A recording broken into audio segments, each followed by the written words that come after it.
டியரோட 8 மணிக்கான கெஸ்ஸிங் பார்த்தாலாம். 13ஆம் தேதிக்கான ரிசல்ட்டு 71965 ரிசல்ட்டு.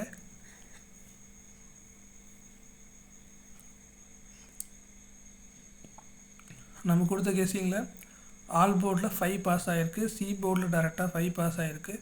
ஏபிசி போர்டு பாக்ஸ்லேயே நமக்கு 485 கொடுத்துருந்தோம், அதுலேயுமே நமக்கு 5 தான் பாஸ் ஆகிருக்கு. ஸோ சி போர்டு மட்டும் ஸ்ட்ராங்காக பாஸ் ஆகிருக்க தவிர மற்றபடி ஏபி பாஸ் ஆகலை.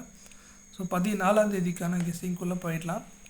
ஆல் போர்டில் நமக்கு 0 அதுக்கப்புறம் 6 கிடச்சிருக்கு. ஏ போர்டில் 9 அதுக்கப்புறம் 8 கிடச்சிருக்கு. பி போர்டில் 2 அதுக்கப்புறம் 8 கிடச்சிருக்கு. சி போர்டில் 2 அதுக்கப்புறம் 9 கிடச்சிருக்கு.